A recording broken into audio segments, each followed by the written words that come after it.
Alright guys, leo ni siku yetu ya pili ya presentation yetu au programu yetu ya mentorship, na leo tutakuwa tunaendelea pale ambako tuliishia last time. Na naomba nianze kwa kushare hiyo screen yangu, as you can see. Alright. Okay. Last time tulishia hapo, kama unakumbuka tulikuwa tunazungumza masuala ya pips and pipette, how to calculate pip, how to read pipette, na tukaangalia jinsi gani tunaweza tukafanya manual calculation ya pip na ikawa nzuri zaidi. Okay, so today we talk about lots and leverage. Watu wengi tumekuwa tukisikia mtu anasema lot size au mtu mwingine anasema leverage. Now, what is lot? We need to understand about lot. Lot is a measure of volume of transaction in the forex market. Ni kipimo cha kiwango cha fedha ambayo inakuwa transacted kwenda kwenye katika soko la forex, kwa maana ya kipimo cha kiwango ambacho unakiamuru kiingie sokoni, na kipimo cha kiwango ambacho kitaamua your return. That's what we call lot size. Kwa hiyo tuna aina tatu za lot size. Tuna standard lot, tuna mini lot, alafu tuna micro lot. Standard lot ni lot size yote inaanzia moja kwenda mbele, 1, 2, 3, 4, 5 na kuendelea. Hizo tunaita standard lot na kuendelea. Unit of base currency ni 100,000, tutaangalia tafsiri yake. Lakini 0.1 lot kwa maana ya mini lot inaanzia 0.1 lot mpaka 0.9, 0.1, 0.2, 0.3, 0.4 mpaka 0.9. Hiyo ndio tunaita mini lot. Ikishakuwa moja inapanda inakuwa ni standard lot. Kwa hiyo units of base currency kwenye mini lot inakuwa ni 10,000 units. Tunaingia tunaita micro lot. Micro lot ni 0.01 lot. And units of base currency ni 1,000. Remember, his lot size tunapokuwa tunazitumia, maana yake tunakuwa tuna regard base currency ambayo ndio inakuwa kama bidhaa yetu sokoni.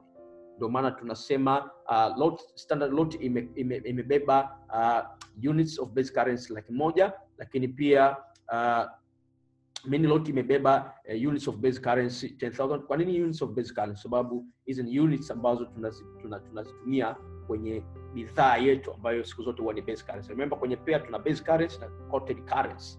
Kwa hiyo base currency tunabeba units of respective lot applied.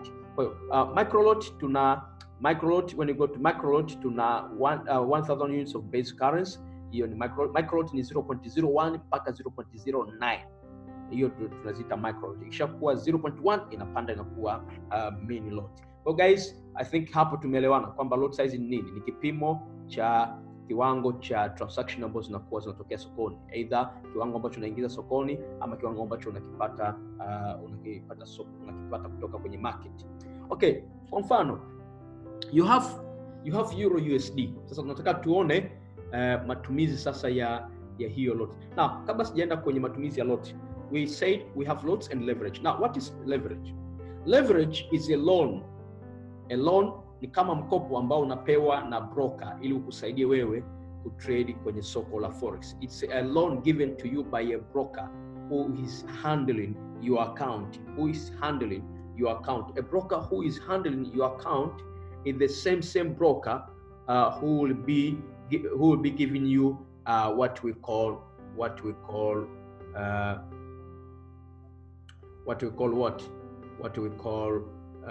leverage. Kwa hiyo leverage hiyo ni muhimu sana guys. Hiyo ni muhimu sana. Inakusaidia sana kwenye ile eneo kwa ajili ya wewe kutrade. Kumbuka soko la forex lina run over 5.3 trillion dollar a day. Ili kutrade kwenye soko la namna hii you need what we call leverage. Leverage inakusaidia wewe sana kwenye soko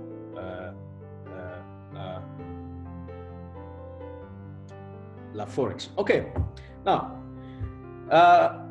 tuangalie sasa una mfano huu. Sasa nataka tuangalie jinsi gani ya ku-apply lot pamoja na leverage. Lot pamoja na leverage. Remember, volume unayotumia sokoni ina depend pia na kiwango cha leverage ulichokitumia, ambacho kinakuboost, kinakufanya uwe na ujeuri pengine ya kufungua position nyingi zaidi au kufungua position chache ama kufungua position kwa lot size kubwa ama lot size dogo. Lakini naomba niseme tu, tunapokuwa tunataka kwenye soko la forex pamoja na leverage, huwa there are risk involved. Huwa kuna warnings, huwa kuna risk involved, kwa sababu the higher the leverage, the higher the risk. Unapokuwa na leverage kubwa, unakuwa na stop out condition ya karibu zaidi. Nitakuonyesha mfano ili uweze kunielewa. Kwa mfano, una euro USD, you want to conduct a buying transaction. This is an ask price. Umeenda kwenye pair euro USD, ukakuta ask price ni 1.23228. Sasa you want to conduct what we call a buying transaction. Buying transaction, which means you want to buy euro USD. Maana yake ni kwamba tunatumia hii fedha kununua kufanya purchase ya hii product hapa. Okay, let's say at first ulitaka kutumia lot size ya 1. At first ulitaka kutumia lot size ya 1.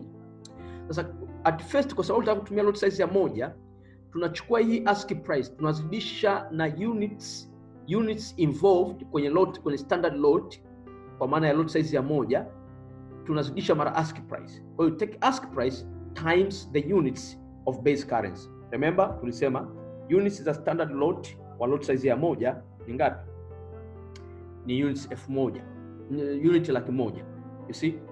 Kwa hiyo tunapokuwa tuna ask price, ili tuweze kupata actual amount of money ambayo itatumika kuconduct transaction ya lot size ya 1, inabidi uchukue units of base currency kwenye lot size ya 1, zidisha mara ask price, ili uweze kupata actual cost inayohitajika kwa ajili ya kufanya hiyo transaction iweze kuwa successful sokoni. Kwa ukichukua ask price mara units ngapi? Mara units 100,000 za base currency kwenye standard lot size ya 1, unapata ni $1,23,228. Maana yake nini? Maana yake ili kufungua position moja, kumbuka hii ni without leverage. Ili kufungua position moja ya euro USD kwa lot size ya 1, unahitajika kuwa na $123,228. Je, nikuulize swali, hiyo hela unayo? Huna. Wewe kwenye akaunti yako una $50 tu au una $100. Sasa unataka kutumia lot size ya 1 kufanya scalping. Kwa nini inawezekana? Sawa? Nitakueleza baadaye. Pamoja na kwamba inahitajika hela nyingi hivi, bado ukiwa na mtaji wa $200, 300, 500, kwa leverage kubwa, bado unaweza ukafungua lot size ya 1 ukafanya scalping. Japokuwa hii hela ya $123,228 haipo kwenye akaunti yako, hauioni. Nachomaanisha hauioni. Sasa inawezekanaje kufungua position moja ya euro USD kwa lot size ya 1 wakati inahitajika hela nyingi kiasi hichi? Sawa? Sasa nitakueleza kwa nini inawezekana. Kwa sababu hapo tumezungumza lot size na leverage. Nitakuonyesha jinsi gani leverage inasaidia retail trader wengi duniani kuweza kutrade kwenye soko la forex, japokuwa wasingeweza kutrade kwenye hilo soko la forex bila kuwa na leverage ya kutosha. Nitakuonyesha. Ndio mahali hapo tunaanza kudiscuss sasa kuhusiana na leverage. Kama nilivyosema, leverage is a loan provided is a loan that is provided to an investor by the broker that is handling the investors or traders forex account. Kwa hiyo number one thing that you need to know about leverage, kwamba hiyo leverage unapewa na broker wako. Sawa? It's very important. Sasa, when a trader decides to trade in the forex market, he or she must first open a matching account with the forex broker. Fungua account kwanza. Kwa hiyo unakuwa na leverage ambayo unataka. Kwa mfano unaweza kutumia leverage ya 1 to 50, 1 to 100, 1 to 200, wengine wanatumia 1 to 500, wengine mpaka 1000, wengine mpaka 1 to 2000, wengine mpaka 1 to 3000, wengine mpaka 1 to 5000. You see? Zamani kulikuwa na mabroker wa style hiyo. Sasa hivi wameminywa kidogo. Sasa hizi tafsiri ya hizi ratio ni nini? Tafsiri ya 150, 100, 200. Naomba nikupe tafsiri hapa. Mtu anayetumia leverage ya 150, anayetumia leverage ya 150, maana yake nini? Ili kujua percentage ya contribution yake, kwamba hii leverage inakuonyesha contribution yako itakuwa ni how much kwenye balance utakayokuwa nayo kwenye account yako. Ukitumia leverage ya 150, maana yake chukua moja gawanya kwa hii 50. Yaani 1:50 maana yake ni moja chini ya 50. Chukua moja gawanya kwa 50 mara 100. Ukichukua moja ukigawanya kwa 50 mara 100 unapata 2%. Hii 2% maana yake nini? Maana yake 2% kwa position moja ambayo wewe unafungua sokoni. Mchango wako kwenye ile position ni 2% tu ya hela inayohitajika. Kwa mfano, tukija hapa, pesa inayohitajika kwenye Euro USD kufungua position moja ya lot size ya moja ni $123,228. Sasa hii ni bila leverage. Ukichapa leverage ya 150, tafsiri yake nini? Tafsiri yake ni kwamba wewe hautalipa hii hela yote. Utalipa only 2% ya hii hela ili ile position yako iweze kuwa successful sokoni, iweze kufunguka sokoni. Ndio maana ya leverage, inakuboost wewe. Leverage inakusaidia wewe kuingia sokoni, yani kufanya kitu ambacho hukustahili kufanya. Inakuwezesha wewe kufungua position ambayo usingeweza kufungua bila hiyo leverage. Sasa the more you increase the leverage, the less your contribution. Kwa mfano hapa ukitumia leverage ya 1 to 100, maana yake ni ni chukua moja gawanya kwa 100 mara 100. Maana yake contribution yako itakuwa only 1%. Maana yake kwa pesa ambayo inahitajika kufungua position moja sokoni kwa leverage ya 1 to 100, maana yake wewe utachangia 1% tu ya ile pesa inayohitajika. Sawa? Maana yake hapa ungechangia only 1%, na ile 1% ndio itakayoonekana iko kwenye margin, itakayoonekana ipo sokoni. Sawa? Ile ndio itakayoonekana ipo sokoni. Lakini nyuma ya pazia, kwa sababu ya leverage, kuna hela nyingi sana ambazo hazionekani. You see guys? Sasa labda tuseme hiyo lot size ya moja ni kubwa sana. Tuseme lot size ya moja ni kubwa sana. Tupunguze, tutumie lot size ya ngapi? Ya 0.1. Kwa sababu lot size ya moja inahitajika $123,228 kwa ile position yetu ya Euro USD. Je, tukipeleka 0.1 lot. 0.1 lot tutahitaji dola ngapi kuweza kufungua position moja sokoni? Kumbuka, tunachukua ile ask price ya Euro USD ni hii hapa, zidisha mara units of base currency. Sasa units of base currency kwenye mini lot ya 0.1, units of base currency kwenye 0.1 kwenye units of base currency kwenye 0.1 ni units 10,000. Sawa? 10,000 units of base currency kwa 0.1. Maana yake ni chukua 10,000 units zidisha mara hii hapa 1.23228. Ukizidisha unapata hii hapa dola 12,322. Dola 12,322. Sasa ili uweze kufungua position moja ya 0.1, sawa? Yawezekana ulipoona inahitajika la nyingi hapa ukasema okay, ngoja nipunguze lot size, ukatumia 0.1. Bado wewe kwenye account yako una dola 500, lakini ili kufungua position moja ya 0.1 broker anahitaji ulipe dola 12,322. Hiyo hela bado huna. Kwa hiyo bado unahitaji leverage. Sawa? Sasa ukichapa na leverage hii hapa, inategemea unachapa na leverage ya ngapi, na yenyewe itakuwa inaonyesha contribution yako. Maana yake ukichapa na leverage ya 150, contribution yako itakuwa ni 2%. Maana yake 2% ya hii hela inayohitajika ndio itakayoonekana kwenye margin, itakayoonekana imeingia sokoni. Ukitumia 1 to 100, maana yake contribution yako itakuwa 1% ya hii hela ndio itakayoonekana imeingia sokoni. Okay, let's say umesema hii bado 0.1 ni kubwa. Let's say ukaamua ku decrease, ukasema ngoja nitumie 0.01. 0.01 hii ni micro lot. Sasa units of base currency za micro lot ni 1,000. Sasa chukua ile ask price ya Euro USD ambayo tunaitumia kama mfano wetu, zidisha mara units 1,000. Ukizidisha mara units 1,000 unapata dola 1,232. Dola 1,232 ndio itakayokuwa inahitajika ili wewe kufungua position moja tu ya 0.01. Guys, yawezekana huwa una trade Euro USD na unatumia 0.01. Unapofungua position moja tu ya Euro USD kwa 0.01 kwenye ask price hii hapa. Maana yake nini? Maana yake pesa ambayo inahitajika kwenye hiyo position ni dola 1,232. Sasa kwa sababu umetumia leverage, hautaiona hii kama ndio pesa ambayo imeingia sokoni. Utaona labda ambayo pesa imeingia sokoni ni $1, labda $2 ndio utakayoiona imeingia sokoni. lakini nyuma pazia broker amechangia maelfu ya madola kwa 0.012, lakini haionekani. Ile leverage inakubeba. Umenielewa sasa? Sasa bado ni gharama kubwa. Na tuangalie mfano wa halisi tukitumia leverage, tuone jinsi ambavyo soko linakuwa simple. For example, you have a balance, umedeposit kwa broker $500 leo. Manake umefanya deposit yako, ndio hela ambayo unataka kuanza kutrade nayo. Ukaamua kuichapa hii hela yako na leverage, hiyo account yako ukaichapa na leverage ya 1 to 100. Manake umejiboost yani wewe mwenyewe. Sorry guys. Ukifanya hivyo, what does it mean? Or what does it imply? Tunaenda sasa kwenye position. Baada ya kuweka $500 ukaichapa na leverage ya 1 to 100, ukasema sasa mimi hapa natumia lot size ya 0.1 kufungua position ya kwanza sokoni. Kumbuka bado tuko kwenye mfano ule wa Euro USD. Euro USD kwenye ask price hii hapa. Ndio maana bado tunaendelea kutumia mfano ule wa hizo namba. Kwenye ule mfano wa Euro USD kwa 0.1 lot, unakumbuka kwa 0.1 lot ilikuwa inahitajika $12,322 bila leverage.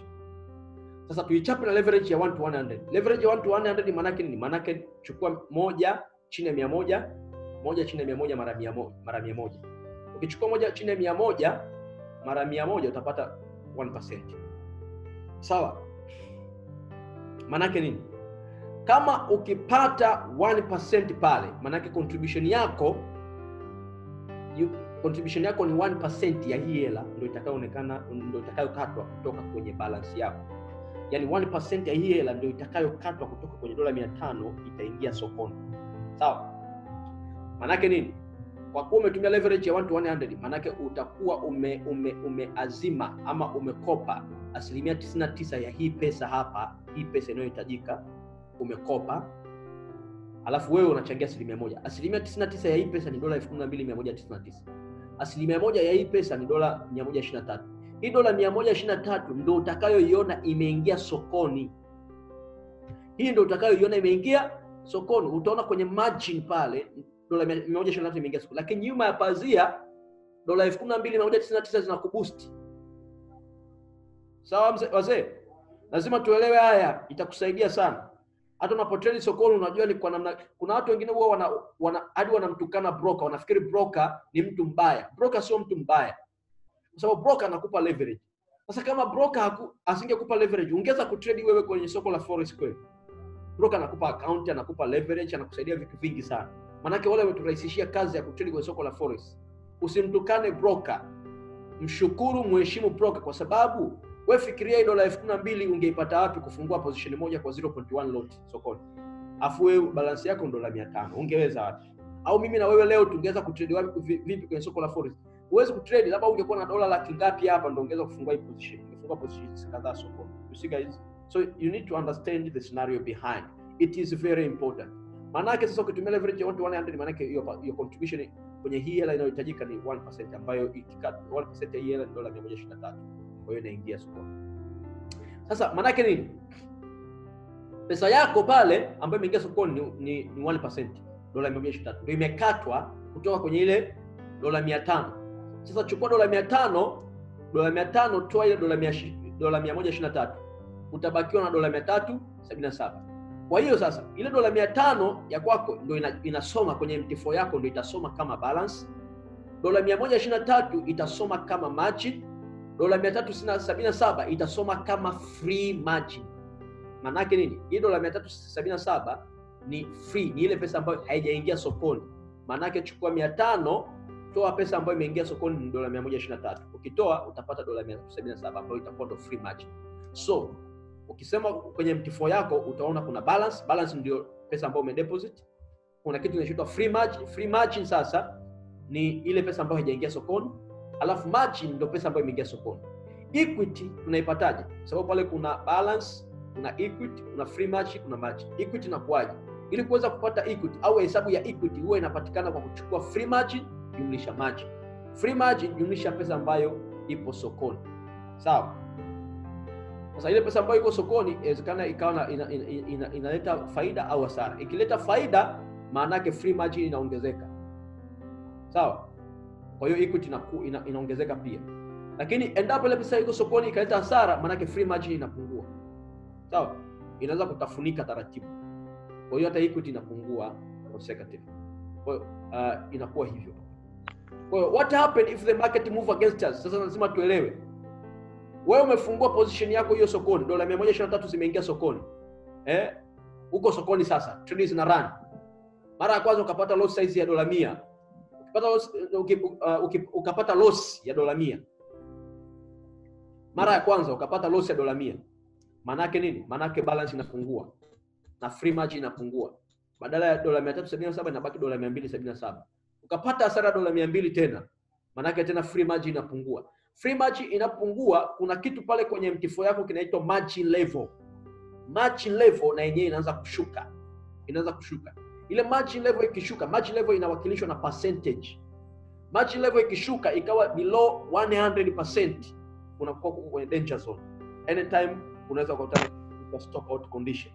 Ndio pale mahali ambapo unakuta broker anafunga position zote, alafu unakuwa umeunguza account. Hii inaitwa stop out condition. See guys, that's very important. Naomba niulize kama tuna swali hapo kabla sijaenda kwenye kitu kingine ambacho tunakiita market orders. Any question guys? Swali lolote mpaka hapo? Kama kuna swali, nataka tuingie kwenye kitu kingine kipi. I hope now you understand lots, you understand leverage, na unaelewa kwa undani jinsi gani inafanya kazi. Now, naomba niulize kama kuna swali. Kama una swali uliza ili niseme kidogo hapo. Kama hauna swali tunaweza kuendelea. Do you have any question guys?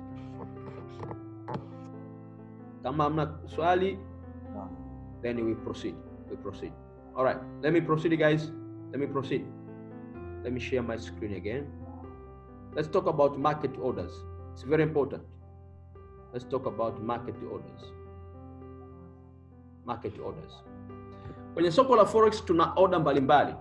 Ulishawahi kusikia watu wanasema take profit, stop loss, market execution ama instant execution, au sell by the market au buy by the market. Alafu kuna kitu kingine tunaita pending order. Hivi ni vitu vya msingi sana.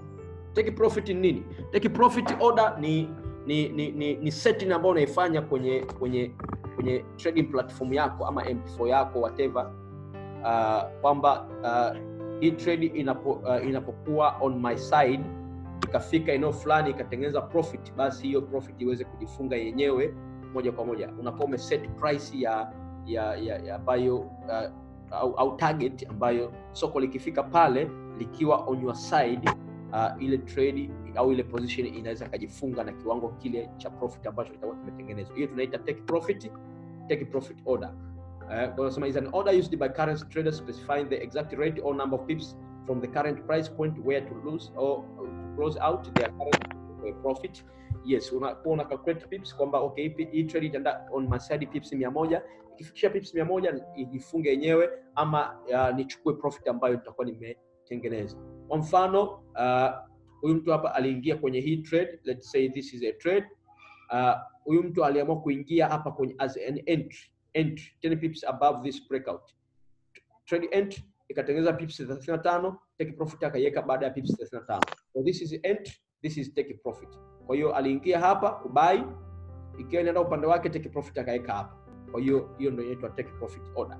Stop loss ni order ambayo unaiweka sokoni kwenye position zako, kwamba endapo soko litaenda kinyume na wewe kwa pips kadhaa, lisitengeneze loss zaidi ya ile ambayo utakuwa umeset. Ikifika kwenye ile price ambayo utakuwa umespecify, ijifunge na kiwango hicho cha loss na isiendelee kutengeneza loss zaidi. Hiyo tunaita stop loss. Let's say mtu aliingia hapa entry, labda take profit ameweka hapa juu. Kama soko halikwenda on his side likaamua kurudi chini, basi stop loss anaiweka kwa hapa chini, kwamba endapo halitaenda juu kama nilivyotaka likarudi chini, ikifika hapa basi ijifunge na hiyo loss. Hiyo tunaita stop loss. Market execution order ni pale ambako trader anaingia sokoni, anaona position, anaingia by the market price, anaingia kulingana na price iliyoko sokoni. Tunasema a market order is executed immediately when placed. It is priced using the current spot or market price. Naingia sokoni, unaona at the current market price is better for you. You jump in. Hiyo tunaita market execution ama instant execution. Au either buy by the market or sell by the market. The market order immediately becomes an open position and subject to fluctuation in the market. Kwa hiyo inaanza kumove with the price na hapo inakuwa hivi. Tuna vitu vingine tunaita pending order. Pending order. Hivi ni vitu vya muhimu sana. Kuna aina mbili za pending order. Kuna stop order kwa maana ya aina mbili ya stop order, kuna buy stop order na sell stop order. Afu tuna limit order kwa maana ya buy limit order na sell limit order. See that guys? Nataka ni kuonyeshe mfano hapa. Sijui kama uko hapa ndani. Tamani sana ule mfano. Buy stop order and yes, naomba ni kuonyeshe mfano hapa wa hizi limit order. Muhimu sana usielewe. Muhimu sana usielewe. Muhimu sana usielewe. Muhimu sana. Muhimu sana usielewe. I want to show you guys something very, very important. Something very, very important. Naomba ifungue hapo.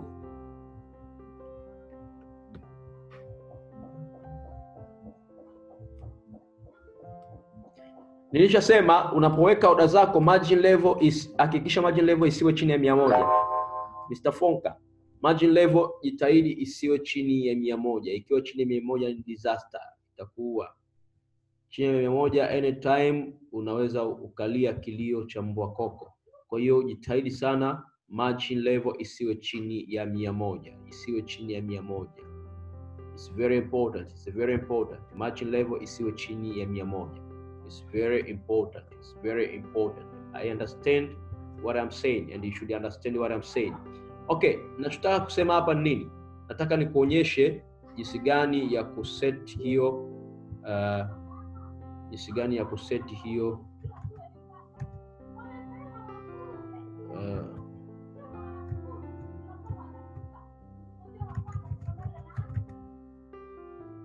okay, this is what I mean guys.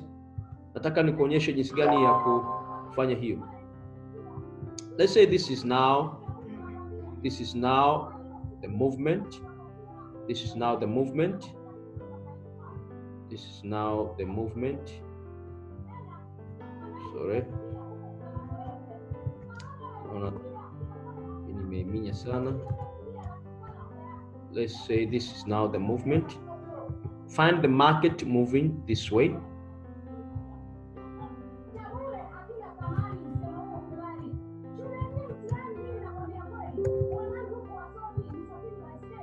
Find the market moving this way, guys. Reni haionekani. Hauioni? Okay. Ngoja. Okay, sorry. Okay, niko sija share, sorry. Naomba ni share sasa. Hapo unaiona, si ndio? Hapo inaonekana eh? Hapo sawa inaonekana. Yeah. Nice. Nataka nionyeshe scenario behind hizi market orders. Nataka nizielezee zote kwa pamoja. See? So here the market is moving down just like this. Okay. Unaona soko linashuka chini kama lina sell. Wakasema no, I want to put a pending order. A pending order. A pending order labda ya sell stop. Sell stop. Kwa sell stop unaweka somewhere below the current price. The current price is here. So you put it somewhere below. Naomba nionyeshe mfano halisi ili tuweze kuona. Kwa sababu naona ninatoa mfano ambao wengine mtashangaa. What the hell is that? Let me give you a real example. Naomba nikuonyeshe mfano halisi ambao tunauona hapa. Yes, here it is. Huu ni mfano halisi. This is GBP Audi. This is GBP Audi, guys.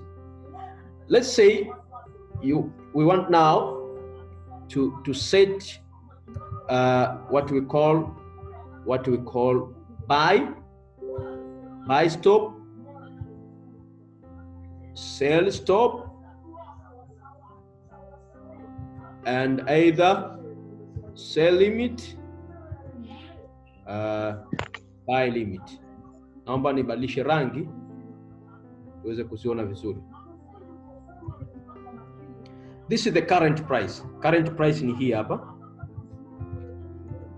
Naomba niweke vizuri. Okay.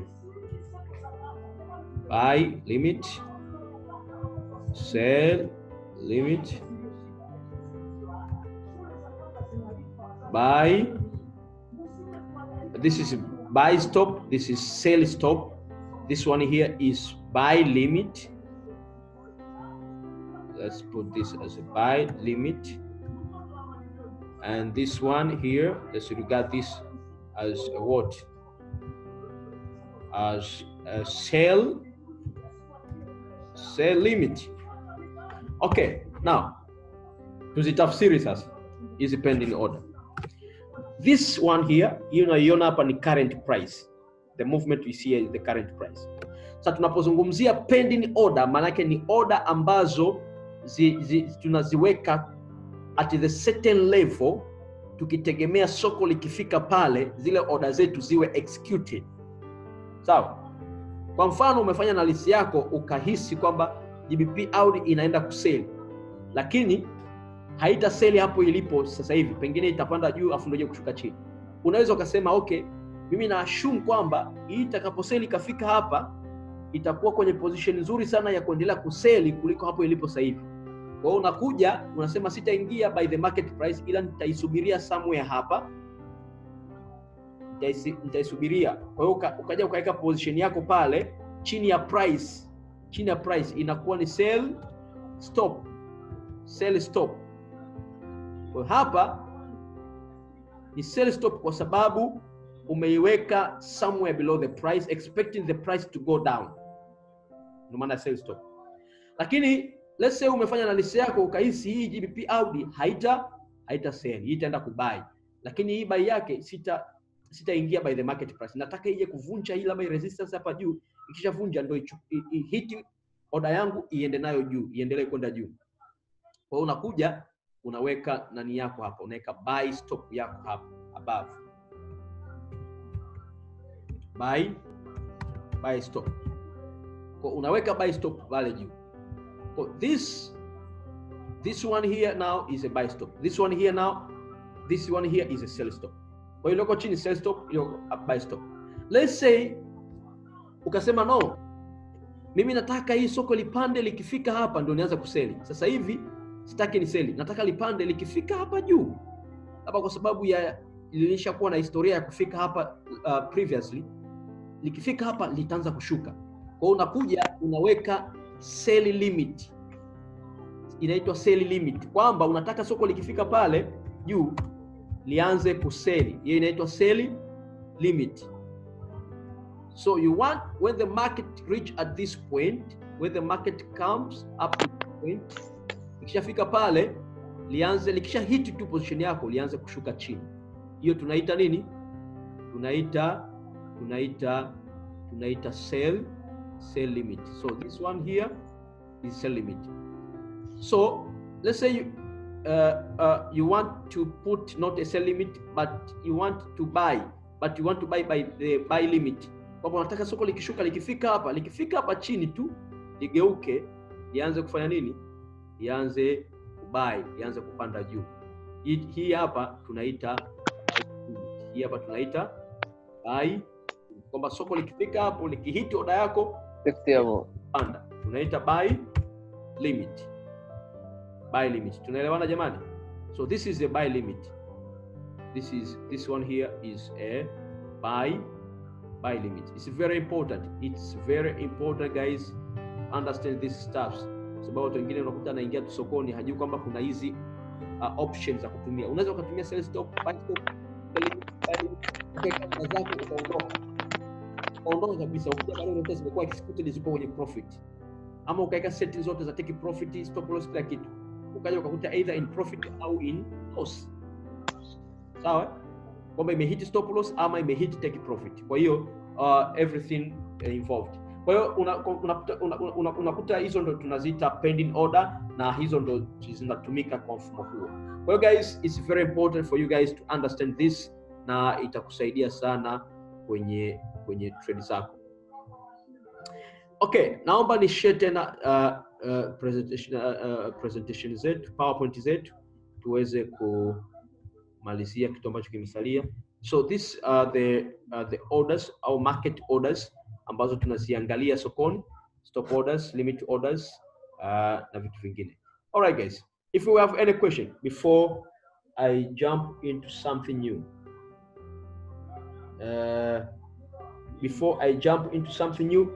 please naomba nipate maswali hapo. Kama kuna swali guys, if you have any question, please welcome. If you have any question, please welcome. If you have any question, please welcome. Natoa hii fursa kwako, kama kuna swali, na kukaribisha sana.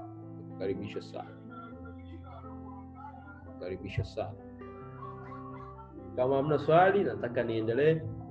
Nataka nizungumzie sasa kuhusiana na broker wetu wa Hot Forex, na leo nataka nizungumze ndani. Nataka tuangalie ndani, nataka tuangalie ndani kabisa, tuangalie ndani.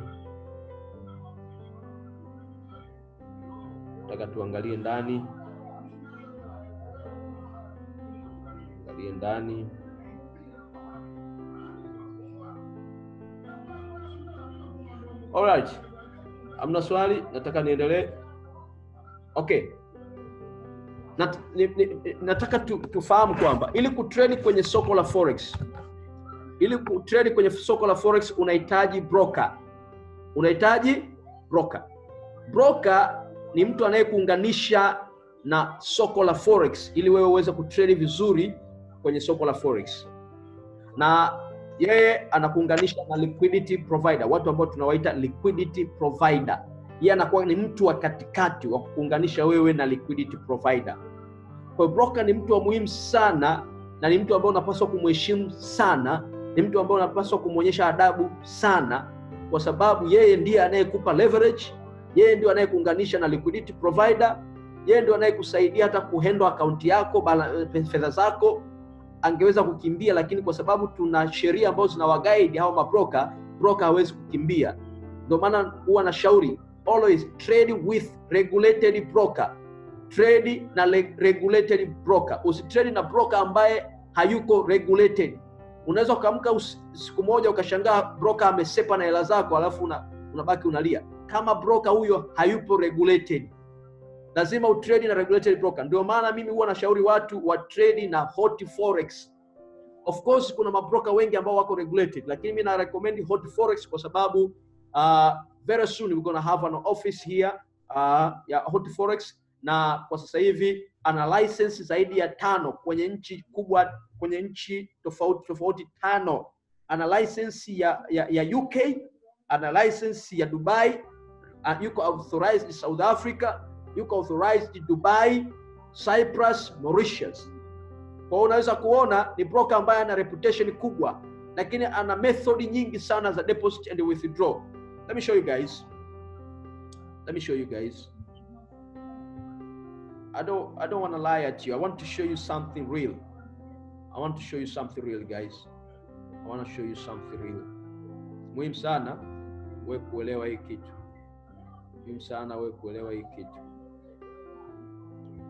Okay. So ukiangalia hapa unaweza kuona this is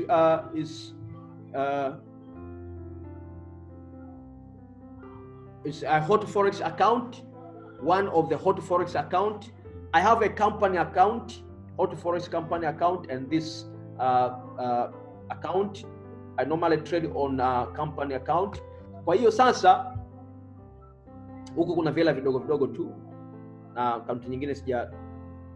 Okay, sasa ukiangalia hapa guys, nataka uone platform ya Hot Forex. Unapo log into kwa Hot Forex, sawa?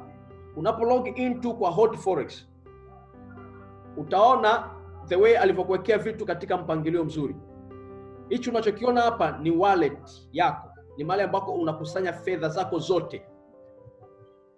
Unaweza kaamua kuhamisha hata pesa zako kutoka benki ukazihamishia kwa huyu broker na akakutunzia bila charges yoyote, hakucharge. Zinakaa salama salimini. Unahamisha, unazihifadhi hapa, maisha yanaendelea. Siku ukizihitaji unazitoa hapa, unazipeleka Skrill, au unazitoa hapa unazirudisha benki, maisha yanakuwa mazuri kabisa. Kwa hiyo kama una dola 100,000, 200,000, 300,000 na unaona benki wanazikatakata kila wakati, kila mwezi, zihamishie kwa huyu broker hapa, zinakaa hapa. Na siku ukiwa umeshapata maarifa ya kutrade, unazitoa hapo, unazihamisha kwenye trading account, una trade, unaziraise, alafu unazihamishia hapo, unazifuta, unazipeleka benki. Maisha yanakuwa mazuri. Kwa hiyo unaweza ukaona ana mfumo kama mfumo wa kibenki kabisa. Ukisha deposit pesa yako kutoka either kwenye Skrill ama kutoka kwenye Visa card ama kutoka kwenye Mastercard, pesa yako itakuja kwenye wallet. Ikishafika kwenye wallet, unaweza sasa kuitransfer fund yako iende kwenye trading account unayotaka wewe. Kumbuka utakuwa tayari umefungua trading account. Hapa kwenye my account ndio mahali ambako unafungulia trading account. Ukija kwenye my account unaenda kwenye open trading account. Ukishafungua trading account pale, ukiklik pale, ukifungua utaona inakuelekeza vitu vingi. Labda utumie MT4, ukishatumia MT4 unachagua aina ya account. Labda unachagua ni premium, micro au auto. Au unaweza kama kuchagua MT5. Alafu unatumia either premium, micro au auto. Ni wewe tu unaamua. Baada ya hapo leverage unachagua hapa, account unachagua hapa, unachagua bonus. Kama unataka iwe 100% supercharged bonus ama 100% credit bonus, maana yake unakuwa unaweka pale. Ukishaweka pale, maana yake nini? Maana yake kwamba kama umedeposit $500 zitasoma $1,000, whatever and so on and so forth. Kwa baada hapo ukishaingiza hapa, sio lazima sana kujaza kwa sababu tayari utakuwa umeshafungua account kwa IB link, sio lazima uhangaike na hapo. Unaenda tu kwenye click open account yako inafunguka. Baada ya hapo unaweza sasa kutransfer fund yako kutoka hapa. Ukiklik hapa transfer fund kutoka kwenye wallet, inaenda pale, unasema nataka iende wapi? Transfer from my wallet, then iende wapi? Transfer to trading account. Una click pale. Ukiklik pale inaenda moja kwa moja, unaweka kiwango, alafu pesa yako inaenda moja kwa moja pap, unakuwa tayari imehamishiwa kwenye trading account. Ukiangalia kwenye MT4 utaweza kuiona sasa. Lakini pia ukija kwenye funding, kwenye deposit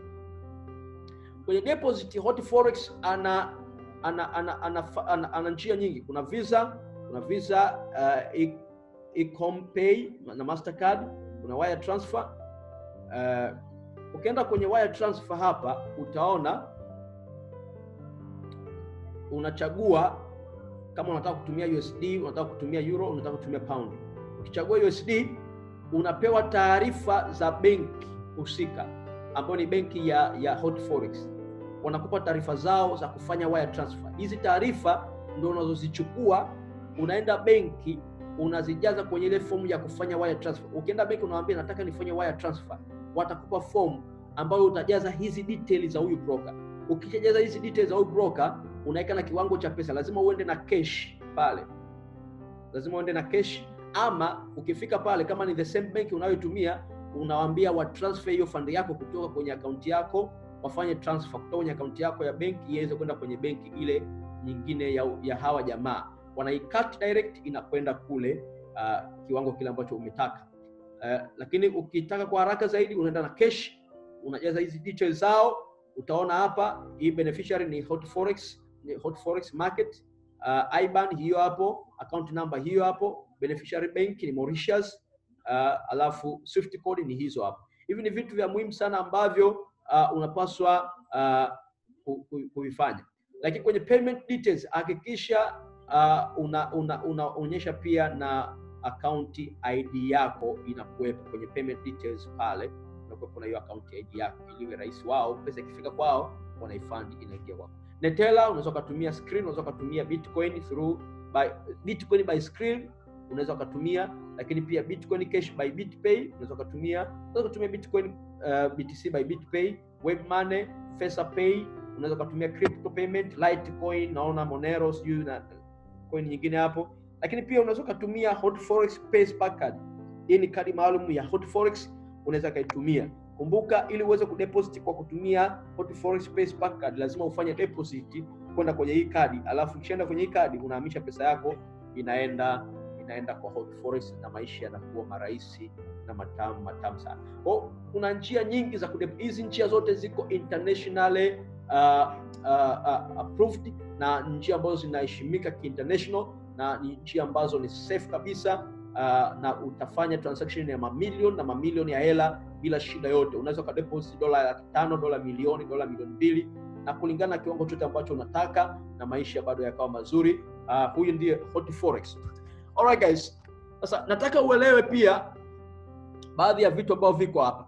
Unaona platform za Hot Forex, unaweza kutumia MT4 for desktop, na kuna web terminal, kuna Hot Forex multi terminal na njia nyingi sana, platform nyingi. Kuna promotions zipo nyingi sana. Kuna hii Traders Award kwa trader mzuri, kuna bonus calculator, kuna free VPS, kuna SMS, ziko nyingi. Contest and rewards, contest za demo account zipo. Kishinda kama ukiwa the best performer unaweza ukajikuta unajishindia pesa taslim na maisha yakawa mazuri kabisa. Lakini pia unaweza kuona kuna AutoCatist ambao ni scanner of the market, unaweza ukazicheki pale zikakusaidia. Lakini pia kuna education, kuna Hot Forex e-course, video tutorial, market analysis and news, economic calendar, webinars, events, viko vitu vingi sana ambavyo unaweza kuviona pale. Mfano tukienda kwenye events, tuangalie kwenye events, utaona the upcoming Hot Forex events. Hot Forex, utaona hizi ni event ambazo zimewahi kufanyika. Kuna Malaysia seminar, kuna Mexico seminar, lakini kuna Colombia seminar. Hizi ni seminar ambazo zimekuwa zikifanyika. Kwa hiyo wanazunguka duniani kote kufanya events mbalimbali na unaweza kuona. Lakini pia kuna video, kuna forex education, kuna webinars, kuna vitu vingi. Unaweza ukaenjoy, unaweza ukaamua kuifanya Hot Forex kuwa kama academy yako na bado ukajifunza forex vizuri.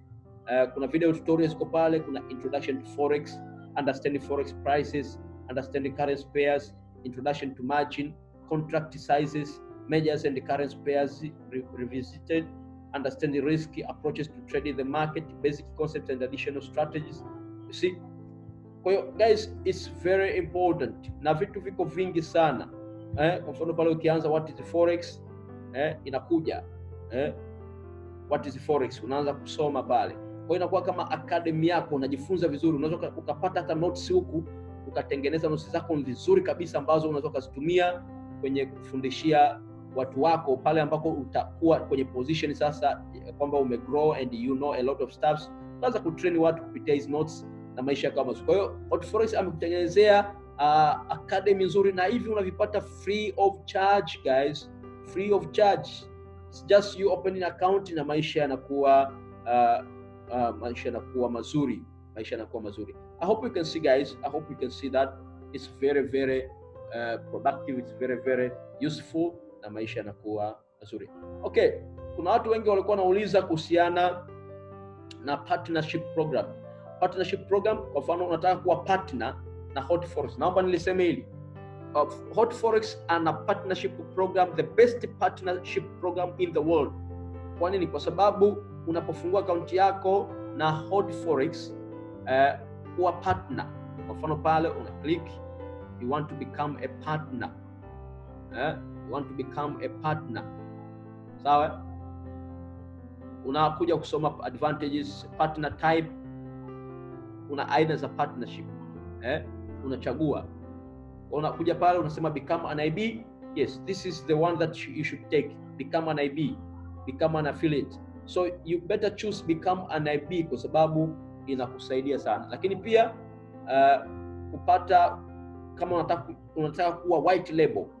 Kama unataka kuwa white label, unaweza ukafanya. Lakini pia unaweza ukaamua kusema I want to become a regional officer. A regional officer.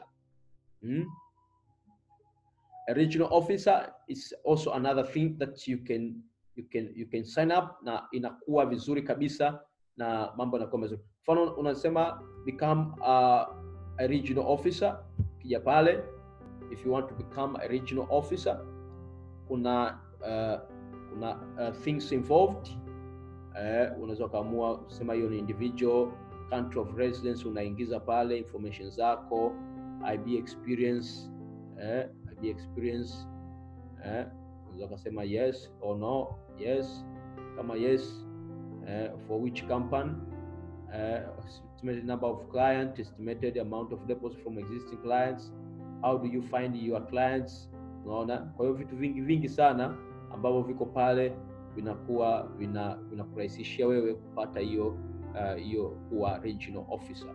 So guys, it's very important for you guys to understand about partnership program, kwa sababu unapata commission unapo share link yako na watu wengine wakafungua account. Broker anakupa commission kwamba kama vile anasema asante kwa kutangaza. Wengine wao wangetakiwa kulipa hela nyingi sana kujitangaza kwenye TV, lakini wanakutumia wewe ili uweze kuwatangazia. Kwa hiyo wanakupa commission, na huku ukitrade kwa mfano huku kwa Hot Forex ukawa na client wengi wanao trade, wakifikisha lot size tu ya moja, kila mmoja akifikisha lot size ya moja, kila anapofikisha lot size ya moja, broker anakulipa wewe $6 kama kusema asante, kwamba ulimleta huyu client ametrade amefikisha lot size ya moja, anakulipa $6. Just imagine una watu 1000 wanao trade kwenye under your partnership.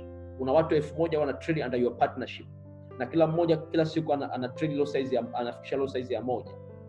Chukua $6 mara watu wangapi? Mara watu 1000. Kama una watu 1000, maana yake ni $6 kwa siku. Unaingiza $6 kwa siku kama wote ni active trader. So you see how powerful partnership program is. Kimsingi watu wengi duniani wanatengeneza hela kwenye partnership program kuliko wanavyotengeneza hela kwenye trading. Inawezekana ni siri ambayo ulikuwa hujui, lakini nakupa hiyo siri leo kwa sababu uko kwenye hii mentorship program, nataka ufaidike. Guys, kwa Hot Forex ukisha sign up kwenye partnership, become an IB. Make sure you become an IB guys. Make sure you become an IB. Once you become an IB, hiyo link yako utakayopewa, hakikisha sasa hiyo link yako unashare na watu. Wanafungua account kwa Hot Forex. Wakifungua account kwa Hot Forex, let's say umepata client ambaye amedeposit $100,000, akaanza kutrade, labda kwa siku akatrade lot size ya 100. Akitrade kwa siku lot size ya 100, maana yake wewe kwa kila lot size moja hapo unachukua $6. Maana yake lot size ya 100 maana yake $600. Broker anakutumbukizia mzigo huo right away baada ya yule mtu kufungua position na kufunga. Broker anasema asante, umetuletea mtu $600 na kuhusu. Hiyo hela haitoki kwa yule ambaye ana trade, haitoki kwenye account yake. Ni broker yeye kutoka kwenye hela zake yeye mwenyewe kama broker anakulipa wewe kwa sababu umemletea client. Anasema asante. You see, broker wanatengeneza millions of dollars guys. Wanatengeneza hela nyingi sana. Kwa hiyo kukupa $600, $6,000 kwa siku sio kitu cha ajabu, ni kitu cha kawaida kabisa. Yaani kitu cha kawaida sana kwao. Hawa mabroker nimekuambia hakuna soko lenye hela nyingi kama soko la Forex. Kimsingi ndio soko kubwa kuliko masoko yote duniani. Maana yake pesa zote za mabenki zinapita huku. Central banks, what. Kwa hiyo people are making money. Hawa mabroker wana pesa. Kuna mabroker wana pesa kuliko hata mabenki. Kuna mabroker wakubwa duniani wana pesa kuliko hata mabenki. I tell you. Mpaka mabroker wengine wanakuwa liquidity provider. Just imagine, wanakuwa liquidity provider kwenye soko la Forex. Just imagine. Unaona? Kwa hiyo kulipa $600. Sasa wewe ulikuwa hujui kuhusu partnership. Partnership program guys, it's the money. I tell you today, kama huja sign up partnership program, sign up right now. Baada ya hii video to sign up. Share link with other people. Let them open account with Hot Forex. Ukisha sign up kwenye partnership program utapewa kitu kinachoitwa IB link ama utapewa link. Hiyo link yako ndio unaisambaza kwa watu wako. Tafuta client ambao ni potential watakaotumbukiza mizigo ya maana, wape link yako wafungue account. Ukishafungua account wahimize wa deposit. Wakisha deposit wakaanza kutrade, you get some commissions. Maisha yanakuwa mazuri, unaanza kutengeneza hela. You see guys, hiyo inaitwa ni kama passive income. Mwanzoni inakuwa kama active, lakini at the end of the day inakuwa ni passive income. So guys, mabroker wote wana hii kitu inaitwa IB program. Lakini sio mabroker wote wanakulipa $6. Ukienda kwa Paperstone atakulipa $1. Sawa? Kwa standard lot size ya moja. Sasa hiyo haina maana. Achana nao. Partnership program kubwa duniani ni ya Hot Forex na wanalipa kuanzia $6, na jinsi unavyoendelea kufanya kazi ukileta client wengi zaidi wanakulipa mpaka $25 kwa standard lot size ya moja. Okay, siku nyingine nitaongelea vizuri zaidi haya mambo yaelewe, na naamini kwamba utafanya kazi kama kichaa kwa sababu utatengeneza hela mpaka uchanganyikiwe. Alright guys, let me not be so much talkative today.